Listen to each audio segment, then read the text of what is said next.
ஆன்மீக வேல்ட் நேயர்கள் அனைவருக்கும் உங்கள் ஜோதிடர் டாக்டர் ஓம் சக்தி ராஜாவின் கோடான கோடி நமஸ்காரங்கள். நாம இன்னைக்கு பார்க்கக்கூடிய தலைப்பு என்ன அப்படின்னா, சனி பகவானுடைய வக்ர பயிற்சி பத்தி நம்ம பார்க்க போறோம். பொதுவாகவே சனி பகவான் இருக்கக்கூடிய நவ கிரகங்கள்ல ரொம்ப ஜாக்கிரதையா இருக்க வேண்டிய ஒரு கிரகம். ரொம்ப மந்தக்காரகன் அப்படின்னு சொல்லப்படுது. ஏன்னா 30 ஆண்டுகளுக்கு தான் ஒரு முறை ஒரு ராசியை கடக்கிறார். அதிக நாட்கள் எடுத்துக்கக்கூடிய கிரகத்துல சனி பகவான் தான் பிரதானம். இப்போ மீன ராசியில பயணிக்கிறார். ஆல்ரெடி மேஷ ராசிக்கு 7.5 சனி போகுது. பட் கும்ப ராசிக்கு 7.5 சனி போகுது. இப்படிப்பட்ட இந்த காலகட்டத்தில் பராப வருஷம் ஆடி மாதம் 10ஆம் தேதி, அதாவது 27/7/2026 இரவு 12:59 கார்த்திகை மாதம் 24ஆம் தேதி 11/12/2026 காலை 5:30 மணி இருக்குல்ல, இந்த சனி பகவான் ஏறக்குறைய ஒரு 137 நாட்கள் வக்ரகதியாக இருக்கிறார். அப்போ வக்ரம் அப்படின்னா தன்னுடைய பாதையில் ஏற்கனவே சுழற்சி முறையில் தன்னுடைய பாதையில் பின்னோக்கி நகர்வது அப்படின்னு பேர். இந்த குறிப்பிட்ட இந்த காலத்தில் ரேவதி 2ஆம் பாதத்திலிருந்து உத்திரட்டாதி 4ஆம் பாதை வரை ஆன்டி கிளாக் வாய்ஸில் பின்னோக்கி நகர்கிறார். இப்படி இந்த வக்ரகதி ஆகிறது என்ன மாதிரி பலன்களை கொடுக்க போகுது? அப்போ 12 ராசிக்கும் எந்த வகையில் சாதகம், எந்த வகையில் பாதகம், யாரெல்லாம் என்ன மாதிரியான பரிகாரங்கள் எடுத்துக்கணும் அப்படின்றதான் நம்ம இப்போ ஒரு சின்ன விளக்கமாக நம்ம கொடுக்க போகிறோம். மேஷம் முதல் மீனம் வரை பரிகாரங்கள் என்ன, இப்போ பலாபலன்கள் என்ன. பொதுவாகவே ஒரு கிரகம் வக்ரம் ஆயிடுச்சு அப்படின்னா அதனுடைய தன்மையிலிருந்து மாறிவிடும். இப்போ சனி என்பது அசுப கிரகம், தீய பலன்களை செய்யக்கூடியது. சனி பார்க்கக்கூடிய இடங்கள் பாழ் அப்படின்னு சொல்லப்படுது. கெட்டவன் கெட்டிடில் கிட்டிடும் ராஜயோகம் அப்படின்ற ஒரு ஆப்ஷனுக்கு ஏற்ற மாதிரி தான் இந்த சனி, ராகு, கேதுக்கள் இதெல்லாமே ஜீவன் இல்லாத கிரகங்கள் அப்படின்னு பேர். வாழ்க்கையை கெடுக்கும், பொருளாதாரத்தை கெடுக்கும், அதிவேக உயர்வுகளை ரொம்ப ரொம்ப பாதிக்கும், அகல பாதாதத்துக்கு கொண்டு போய்விடும். இப்படிப்பட்ட சனி பகவானுடைய பலாபலங்களை நம்ம 12 ராசிக்கும் நம்ம இப்போ பார்க்கலாம். ஆற்றல் மிகுந்த சிம்ம ராசி என்பர்களே, பொதுவாகவே சிம்ம ராசி அப்படின்னா கௌரவம் மிக்கவர்கள் அப்படின்னு பேர். தன்னுடைய ஒரு அதிகாரத்தை யாருக்கும் விட்டு கொடுக்க மாட்டாங்க. ஒரு குடும்பத்தில் மதிப்பு கொடுக்கணும்னு நினைப்பாங்க. அதான் அவங்களுக்கு தேவை. பணம், பெயர், புகழ் இதெல்லாம் தாண்டி நம்ம ஒரு இடம் போகிறோம் அப்படின்னா நம்மளுக்கு அவங்க மரியாதை கொடுக்குறாங்களா? அப்போ எவ்வளவுதான் பெரிய உயரத்தில் அவங்க இருந்தாலும் அழையா வீட்டுக்கு நுழையா விருந்தாள் என்ற மாதிரி அவங்க அழைப்பு கொடுக்கலன்னா கட்டாயம் அவங்களுக்கு திரும்பி கூட பார்க்க மாட்டாங்க. அந்த மாதிரி கௌரவத்தை ரொம்ப கடைப்பிடிப்பாங்க. தன்னுடைய நலம் விரும்பிகளுக்கு என்ன வேணாலும் இறங்கி செய்வாங்க. அதுதான் விஷயம். தன் மேல அன்பு, பண்பு, பாசம் உள்ளவங்க, மதிப்பு உள்ளவங்களுக்கு, மரியாதை கொடுக்குறவங்களுக்கு தன்னுடைய வாழ்நாள் முழுதும் அவங்களுக்கு உண்மையாகவும் உயர்வுகளுக்கு உண்டான வழிமுறைகளையும் அவங்க சொல்லித் தருவாங்க. இதுதான் இந்த சிம்ம ராசிகளுக்கு உண்டான ஒரு பலன் அப்படின்னு சொல்லலாம். உங்களுக்கு அஷ்டம சனி நடந்துன்னு இருக்கு. ஆல்ரெடி அஷ்டம சனி போயின்னு இருக்கு. பட் 7ஆம் இடத்துல இருந்தக்கூடிய சனி இப்போ 8ஆம் இடத்துக்கு போயிட்டு இப்போ வக்ரகதியாகவும் இருக்குது. இந்த வக்ரம் ஆகிறதுனால ரொம்ப நாளாகவே இழுபறியான ஒரு கோர்ட்டு, கேஸு, பஞ்சாயத்து இதெல்லாம் முடிவுக்கு வரும் அப்படின்னு சொல்லப்படுது. ஊர்ல சொத்து பத்தெல்லாம் பிரிக்கல, இன்னும் வீடு மனெல்லாம் பிரிக்காம இருக்குது.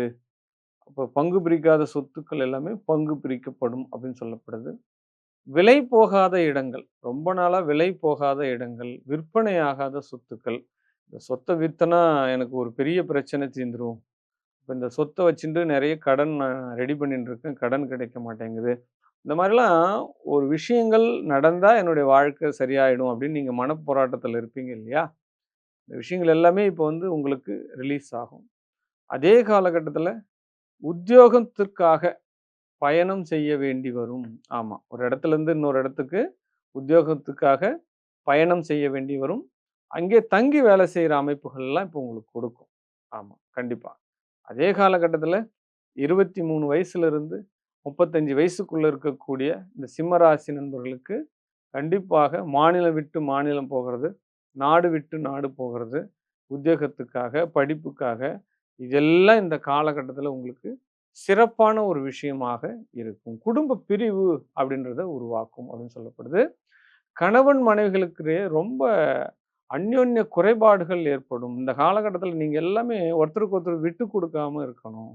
ஏன்னா, கொடுத்த வாக்க காபந்து பண்றதுன்றது ரொம்ப ரொம்ப குதிரை கொம்பா இருக்கும். அந்த மாரி சூழ்நிலைகள்லாம் வரும்பொழுது, கணவன வந்து ஏளனமா பேசுறது, மனைவிய வந்து மதிக்காம இருக்கிறது, "உன்னால எனக்கு என்ன புண்ணியம்? எந்த புண்ணியமும் இல்லன்னு" சொல்றது. இந்த மாரி விஷயங்கள்லாம் இப்ப கூடாது. அப்ப என்னதான் ஒரு நிதி நெருக்கடி வந்தாலும், பொருளாதார சூழ்நிலையாக இருந்தாலும், ஒரு ரொம்ப ஒற்றுமையாக இருந்து இந்த குடும்பத்த நீங்க கொண்டு போகணும். இந்த காலகட்டத்தில அது நடக்கணும் அப்படின்னு சொல்லப்படுது. குழந்தை படிப்பிற்காக செலவு செய்ய வேண்டி வரும் அப்படின்னு சொல்லப்படுது. குழந்தைகளினுடைய உடல் நலத்திற்கு செலவு செய்ய வேண்டி வரும். முதுகெலும்பு பிரச்சனை, பாதம் சார்ந்த பிரச்சனை. அப்படியே பைக்ல போயிட்டே இருந்தா கால ஊன்னா ஏதோ ஒரு எலும்பு முறிவு அப்படின்ற மாரி ஒரு சின்ன விஷயத்துல ஒரு நீண்ட நாள் வந்து மருந்து சாப்பிடுற மாரி சூழ்நிலைகள்லாம் பிள்ளையாண்டாளுக்கு நடக்கும். அதனால பிள்ளைகள கவனமா இருக்க சொல்லுங்க. ஒரு கிரிக்கெட் விளையாட போனாப்ல, அந்த பால் பட்டுடுச்சு அப்படின்ற மாரிலாம் நடக்கும். அதேபோல ராங் ரூட்ல போயிட்டு ஃபைன் கட்டுற மாரி சூழ்நிலைகள் எல்லாம் வரும். முன்னாடி போற வண்டியெல்லாம் வுட்டுட்டாங்க. என்னுடைய வண்டிய கரெக்ட்டா புடிச்சுட்டு ஒரு ஃபைன் போடுறாங்க. அப்படின்ற மாரி சூழ்நிலைகள்லாம் வரும். பொருட்கள எல்லாம் பத்திரமா வச்சுக்கணும். டாக்குமெண்ட் தொலையக்கூடிய வாய்ப்புகள் இப்போ வரும். டாக்குமெண்ட்ல 2 டாக்குமெண்ட் எழுதுற மாரி விஷயங்கள்லாம் வரும். பிழைகள் அதிகமா நடக்கும். ஏற்கனவே பதிஞ்ச தீர்மானங்கள், ஏற்கனவே சொத்து வாங்கியிருந்த விஷயங்கள்லாம் பிழை திருத்தம் பண்ண வேண்டிய சூழ்நிலைகள் எல்லாம் இப்போ வரும். யாரோ ஒருத்தர் இன்னொருத்தருடைய சொத்த யாராவது நம்மளுக்கு வித்துட்டு போயிடுவாங்க. அதுல ரொம்ப ரொம்ப இந்த காலகட்டத்தில கூடுதலான கவனங்கள் இருக்க வேண்டும் அப்படின்னு சொல்லப்படுது. ஈஸியா ஏமாத்துவாங்க. இந்த நம்ம ஏமாறுறோமா என்னன்னு தெரியாமலே நம்ம வந்து ஏமாற்றம் அடைவோம். இந்த காலகட்டத்தில சீட்டு பிடிக்கிறது, ஷேர் மார்க்கெட்ல பண்றது, இதெல்லாம் ரொம்ப கவனமா ஹேண்டில் பண்ணணும். அதுல வந்து நம்மளுடைய பணம், காசு விரயமாகறதுக்கு உண்டான சூழ்நிலைகள் நடக்கும் அப்படின்னு சொல்லப்படுது. 2வது திருமணத்திற்காக இருக்கக்கூடிய மறுமணத்திற்காக இருக்கக்கூடிய ஆண், பெண்களுக்கு மறுமணம் உண்டாகும் அப்படின்னு சொல்லப்படுது. அண்ணன் உறவுகள்ல முதல்லே நான் சொன்னேன், சொத்து பிரச்சனைகள்லாம் உருவாகும் அப்படின்னு சொல்லிட்டு, அண்ணன் தம்பிகள்ல வந்து இந்த சொத்து சார்ந்த விஷயங்கள்ல விரோதங்கள் பகைப்பதற்கு உண்டான சூழ்நிலை, பெரியம்மா, பெரியப்பா உறவுகள்ல ஏதாவது வந்து விபத்துகள், மரணங்கள், கர்மங்கள் இதெல்லாம் நடக்கிறதுக்கு உண்டான சூழ்நிலைகள் எல்லாம் நடக்கும். இந்த காலகட்டத்தில உங்களுக்கு இந்த 137 டேஸ்ல இதெல்லாம் நடக்கும் அப்படின்னு சொல்லப்படுது. ஒருத்தவங்க விட்டு குடுக்காம இருக்கணும். தொழில் ரீதியான உயர்வுகளுக்கு இங்கு பஞ்சம் இருக்காது. ஆனா, சம்பாரிக்கிற பணம் நம்ம வீடு வந்து சேரணும்ல. விளையிற பொருள் வெல்லாம வீடு வந்து சேரணும்ல. அப்ப அதற்கு முன்னாடியே செலவினங்கள் ரெடியா இருந்தா நாம என்ன பண்றது? அப்ப சம்பாரிக்கிற பணம் நம்ம செலவுக்கு நிகரா இருந்தா நம்ம என்ன பண்றது? அப்ப மேலும் மேலும் நல்லது நடக்கணும். நல்ல விஷயங்கள்லாம் நடக்கணும் அப்படின்னா, கருமாரி அம்மன விடாம வழிபாடு பண்ணுங்க. உங்களுடைய வீட்டின் அருகிலே இருக்கும். அல்லது ஊருக்குள்ளே இருக்கும். அது கருமாரி அம்மன நீங்க வழிபட ஆரம்பிச்சுட்டீங்க, இந்த சிம்ம ராசிக்காரர்கள் அப்படின்னா, இந்த சனியினுடைய தாக்கம் குறையும் உங்களுக்கு. அதே காலகட்டத்தில பலி பூஜை செய்ற இடத்துல நீங்க கலந்துக்கோங்க. இந்த அமாவாசை, பௌர்ணமி பூஜைலாம் யாகம் வளர்த்துவாங்க. அந்த யாகத்தில போய் தானியம் போடுறது, யாகத்தில போய் காய்கறி போடுறது, அந்த விஷயங்கள் ஏதாவது ஒரு விஷயத்தில நீங்க அந்த இடத்துல மிங்கில் ஆவுங்க. உங்களுடைய கண் திஷ்டி, ஓமல்கள் எல்லாம் விலகி, உங்களுடைய வாழ்க்கை செல்வ வாழ்க்கையாக மாறும். நல்லதே நடக்கும். வாழ்க வாழ்க! வாழ்க வாழ்க! வாழ்க வாழ்க! அன்பிற்கினிய கன்னி ராசி அன்பர்களே!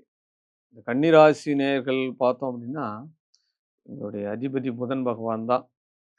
இந்த புதன் வந்து புத்திக்காரகன் அப்படின்னு சொல்லுவாங்க. ஆமா. ஒரு ராசியாதிபதி, கேந்திராதிபதி. இவங்களுக்கு ஆரம்பத்தில தொழில்கள் அமைவது என்பது அவ்வளோ எளிதா அமையறது கிடையாது. ஆமா. போனோம், வந்தோம் அப்படின்லாம் கிடையாது.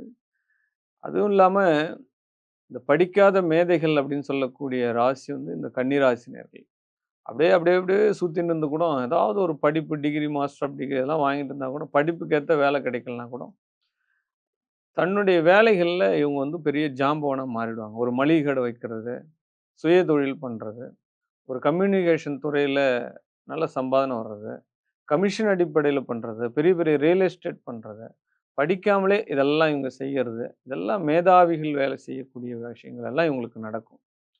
இப்ப சனி பகவான் வந்து சமசப்த பார்வையா வந்து உங்க ராசிய பார்க்குறார். நேர்கதியிலும் பார்க்குறார், வக்ரகதியிலும் பார்க்குறார். அப்ப எப்படி திரும்பினாலும் நம்மளுக்கு அடிதான். அப்படின்ற மாரி சூழ்நிலைகள் இருக்கும். வாழ்க்கையினுடைய எல்லை வரைக்கும் போயிட்டு வந்த மாரி ஒரு ஃபீல் உங்களுக்கு இருக்கும். இதுக்கு மேல வழி இல்ல. இதான் எண்டு. இதெல்லாம் போய் நான் டச் பண்ணிட்டு வந்துட்டேன். இந்த கஷ்டம்லாம் உனக்கெல்லாம் வந்திருந்தா நீ எழுந்திருக்கவே முடியாது. அப்படின்ற மாரி தான் இந்த கன்னிராசி அன்பர்கள் எல்லாமே இப்ப அவங்களுக்கு சொல்லிண்டு இருக்கா. ஆமா. அதே காலகட்டத்தில நம்பியவங்க பூராவே வந்து கை விட்டுட்டாங்க. அதுதான் பிரச்சனை. ஒரு விஷயத்த ஒருத்தருக்கு நம்புறோம். இவரு நம்மளோடு தொடர்புல இருக்காங்க. இவங்க நல்லபடியா முடிச்சு குடுப்பாங்க. அப்படின்னு நம்ம நம்புறோம் அப்படின்னா, அவங்க தான் நம்மள கால வாரி விடுறதுக்கும், அகல பாதாளத்தில தள்ளி விடுறவங்களும் அவங்களா தான் இருப்பாங்க. நம்பிக்கைக்குரிய பெர்சன் யாரும் இப்ப நம்மளுக்கு வந்து உதவ மாட்டாங்க. ஏன்னா நம்ம நேரம் அந்த மாரி இருக்கு. வேற ஒண்ணும் இல்ல. உலகத்துல நேர்மையானவங்க, நல்லவங்க இல்ல அப்படிலாம் கொஸ்டின் இல்ல. பட் இன்றைய சூழ்நிலை நமக்கோடு இந்த பிரபஞ்சத்தினோடு தொடர்பு பெற்று வரக்கூடிய நபர்கள் நம்பிக்கையானவர்களாக இருக்க முடியாது. ஏமாற்றம் தருபவராகத்தான் இருப்பார்கள். கணவனுக்கு உடம்பு சரியில்ல, மனைவிக்கு உடம்பு சரியில்ல. கணவன் திடீர்னு நல்லா தான் இருந்தாரு. திடீர்னு போயிட்டு ஏதோ ஒரு பெரிய ஒருத்தருக்கு ஃபண்ட் குடுத்து ஏமாந்துட்டாரு. அந்த பணம் வரல. இல்ல போட்டு வச்சிருந்த பிஎஃப் வரல. அப்ப வேலை போயிடுச்சு. இந்த மாரி நிறைய மைனஸ் ஆஃப் வியூவ வந்து இந்த கணவன் மனைவிக்குள்ள இருக்கிற விஷயங்கள். என்னுடைய கணவர் என்ன வந்து லைக் பண்ண மாட்றாரு, விரும்ப மாட்றாரு. பட்டு வேற ஏதோ ஒரு தொடர்புல இருக்கிறாரு. இந்த விஷயங்கள் எல்லாம் உங்களுக்கு ஏன்னா, ஒரு விஷயம் நம்மளுக்கு ஏதோ ஒரு சந்தேக உணர்வுல குடுத்தது அப்படின்னா, பல கோணங்கள்ல இந்த மனம் வந்து பயணிக்க ஆரம்பிச்சுரும். அந்த மாதிரி சூழ்நிலையில் தான் இன்றைய கன்னிராசினியர்கள் இருந்துட்டு இருக்கிறாங்க அப்படின்னு சொல்லப்படுது. அதீத உழைப்புகள கொடுக்கிற மாரி சூழ்நிலைகள் இருக்கும். 24 மணி நேரம் வேலை செஞ்சா கூட என்ன குடுக்குறா? 8 மணி நேரத்து வேலை தான் சம்பளத்த தான் குடுக்குறா. மீதி எதுவும் குடுக்க மாட்றா. அதுவே மந்த்லி சம்பளம் 1ஆம் தேதி வரமாட்டேங்குது. 5 தேதி, 10 தேதி ஆயிப்போகுது. இந்த மாரி சூழ்நிலைகள்லாம் நடக்குது. அப்ப ஒரே இருண்ட மாரியே இருக்கு சூழ்நிலை. எல்லா வகையிலும் செலவினங்கள். ஒரு விசேஷம்ன்னு ஒருத்தவங்க வந்து பத்திரிக்கை வச்சுட்டு போனா கூட அந்த விசேஷத்துக்கு போட்டு போகுறதுக்கு நகை இருக்க மாட்டேங்குது. நகை அடவு கடையில போயிடுறது. அப்ப என்ன பண்றது? கவரிங் நகையா போட்டு போக வேண்டியதாகுது. இல்லன்னா அந்த இடத்துக்கு போகாமலே உட்டுர்றது. அப்ப இந்த மாரி சூழ்நிலைகள்லாம் இருக்குது. மாமனார் பிரச்சனை, மாமியார் பிரச்சனை. இப்படி எல்லா வகையிலும் இந்த மிருதங்கத்துக்கு 2 பக்கம் அடின்னுவாங்க பாத்தியா? பெண்களுக்கு தாய் வீடும் பிரச்சனை, புகுந்த வீடும் பிரச்சனைன்ற மாரி சூழ்நிலைகள்லாம் உருவாகும். அப்படின்னு இந்த நேரத்தில நீங்க செய்ய வேண்டிய விஷயங்கள் முதல்ல அமைதி, நம்பிக்கை, பொறுமை. இந்த 3 விஷயத்த மட்டும் தான் இந்த சனியினுடைய ஆதிக்கம் இருக்கக்கூடிய இந்த பார்வையில பெறக்கூடிய இந்த ராசிகள் கடைபிடிக்க வேண்டிய ஒன்று. இதுதான் உண்மை. இதுதான் நிதர்சனம். ஆஹா! ஓஹோ! இப்படி, அப்படி அதெல்லாம் சொல்லிட்டு போகறதுக்கு இல்ல. இந்த காலகட்டத்தில பொறுமையா தான் நீங்க செல்லணும் அப்படின்றது தான் உண்மையான ரூட். இத தான் சொல்லணும் நம்ப. ஆமா. கொஞ்சம் உயர்வா சொல்லுங்க. கொஞ்சம் உறுதுணையா சொல்லுங்க. கொஞ்சம் கஷ்டமா இருந்தா கொஞ்சம் எடுத்து வச்சு சொல்லுங்க அப்படின்லாம் சும்மா போலித்தனமா சொல்லிட்டு போகறதுக்குலாம் இங்க இல்லை. எது நிசப்தமோ அதான் சொல்ல முடியும். பட் ஆனா வாழ்க்கை நடத்தத்துக்கு உண்டான சூழல் இருக்கும். அன்றன்றைய பொருளாதாரம் வரும். அது செலவாகும். வரவுக்கேற்ற செலவுகள் நிகரா இருக்கும். அப்ப உங்களுடைய சுய ஜாதகம், அப்ப ஜனன ஜாதகத்துல நடக்கக்கூடிய தசா, புத்தி, அந்தர, சூட்சமம் இதெல்லாம் இந்த காலகட்டத்துக்கு சரி வருதா? அப்படின்றத பார்த்துட்டு தான் விஷயங்கள நீங்க ஃபாலோ பண்ணணும். பெரிய அளவுல இன்வெஸ்ட்மென்ட் பண்ண வேணாம். பெரிய அளவுல முதலீடுகள் பண்ண வேணாம். இருக்கிறத அப்படியே கடந்து போகிறது நல்லது. ஏற்கனவே ஒரு பைக் வச்சிருக்கோம்னா, அதையே சீர் பண்ணி அப்படியே ஓட்டிட்டுறது நல்லது. அத எடுத்து போய் குடுத்து, அந்த கடன அந்த இதுவும் போச்சு. புதுசா ஒரு கடன் வாங்கி, அந்த வண்டி வாங்கி, பட் அந்த இஎம்ஐ கட்ட முடியாது. அந்த வண்டியும் போயிடும், இந்த வண்டியும் போயிடும். அப்ப இருக்கிறது போகாம பார்த்துக்கிறது புத்திசாலித்தனம். அப்ப இந்த காலகட்டத்தில ஐடி ஃபீல்ட்லாம் வேலை செய்றவங்க ஒரு பேப்பர் போட்டுட்டு இன்னொரு கம்பெனிக்கு போலாம். ஜாப் அதிகமா கிடைக்கும்னு நினைச்சீங்க அதுன்னா, அது உங்களுடைய முட்டாள்தனம். அப்ப இந்த காலகட்டத்தில என்ன பண்ணலாம் அப்டின்னா, வெளிநாட்டுக்கு ரூட் பயணம் பண்ணலாம் அப்டின்னா, கண்டிப்பா பண்ணலாம். வெளிநாட்டுக்கு வேல போயிடலாம். ஊட்ட பிரிஞ்சு வெளிநாட்டுக்கு போயிடலாம் அப்டின்னா, கண்டிப்பா போலாம். இந்த ரூட் விஷயங்கள்லாம் உங்களுக்கு சரியாகும். எல்லை தாண்டிய விஷயங்கள் எல்லாமே கூடுதலான சப்போர்ட் குடுக்கும். அப்ப உள்ளூர் விஷயம் சுத்தப்படாது. உள்ளூர் பஞ்சாயத்துகள்ல அவமானங்கள் நிகழ்விடும். ஒரு கோயில் விசேஷத்துக்குள்ள நீங்க போனீங்க அப்டின்னா, தேவையில்லாத யாரோ ஒருத்தர் பண்ண செலவுக்கு உங்க மேல கணக்கு காட்டிட்டு, நீங்களும் சேர்ந்த கூட்டாளி அப்டின்ற மாரி ஒரு அலிகேஷன் ஒண்ணு உருவாகிடும் அப்டின்னு சொல்லப்படுது. அதே காலகட்டத்தில திதி தர்ப்பணங்கள்லாம் வருதுன்னா, இந்த காலகட்டத்தில கரெக்ட்டா குடுங்க. முன்னோர்களுக்கு திதி தர்ப்பணம் குடுங்க. தினமும் ஏதாவது ஒரு பறவைகளுக்கு உணவு அளிங்க. அது புறாவா இருக்கலாம், காகமா இருக்கலாம். அ அனிமல்ஸ் இந்த டாகா இருக்கலாம், பூனையா இருக்கலாம். ஏதோ ஒரு விலங்குகளுக்கோ, பறவைகளுக்கோ நீங்க உங்க கைகளால உணவு தானம் கொடுங்க. அதனுடைய வயித்த நிரப்புங்க. கண்டிப்பா இந்த காலகட்டத்தில நல்லதே நடக்கும் அப்படின்னு சொல்லப்படுது. வெள்ளிக்கிழமை தோறும் நீங்க என்ன பண்றீங்க அப்படின்னா, வெள்ளிக்கிழமை இரவு தூங்கும்பொழுது, துளசி எடுத்துட்டு வந்து ஒரு பித்தள சொம்புல தண்ணீர் நிரப்பி, அந்த துளசி அது உள்ள போட்டு நைட்டு ஃபுல்லாவே அத வந்து இருக்க செய்துட்டு, காலையில அந்த துளசிய எடுத்துட்டு அதிகாலையில கால் படாத இடமா அந்த துளசிய போட்டுட்டு, அந்த துளசி தண்ணீல அது அந்த செப்பு பாத்திரத்தில இருக்கக்கூடிய தண்ணீல உங்களுடைய முகத்த வெள்ளிக்கிழமை தோறும் இத செஞ்சு, சனிக்கிழமை காலையில முகத்த அலம்புங்க. உங்களுடைய அந்த எனர்ஜி மைனஸ் அதாவது நெகட்டிவ் எனர்ஜி எல்லாம் போயிட்டு, பாசிட்டிவ் எனர்ஜியா வரும். இந்த பிரபஞ்சத்தில் வரக்கூடிய செய்திகள், அசீரியர்கள், உங்களுக்கு வரக்கூடிய நபர்கள் எல்லாமே உங்களுடைய நலம் விரும்பியாக வருவார்கள். இத தொடர்ச்சியா செஞ்சுட்டு வாங்க. இந்த கன்னி ராசி நேயர்கள். இந்த 7ஆம் இடத்துல இருக்கக்கூடிய சனி பெயர்ச்சியாகுற வரைக்குமே இத நீங்க கடைப்பிடிங்க. பெருமாள போய் பாருங்க. பெருமாள சேவார்த்தி பண்ணுங்க. பெருமாள் ஆலயத்தில ஏதாவது ஒரு தான தர்மம் பண்ணுங்க. அது மட்டும் இல்லாது, ஏதாவது ஒரு முடியாதவங்களுக்கு செப்பல் வாங்கி குடுங்க. ஆமா. இதெல்லாம் பார்த்து கரெக்ட்டா ஃபாலோ பண்றீங்க அப்படின்னா, உங்களுடைய வாழ்க்கை இந்த சனி பகவானுடைய தாக்கத்திலிருந்து ஒரு 40% குறைவதற்குண்டான சூழ்நிலை நடக்கும். நல்லதே பேசுவோம், நல்லதே நடக்கும். வாழ்க, வாழ்க, வாழ்க, வாழ்க.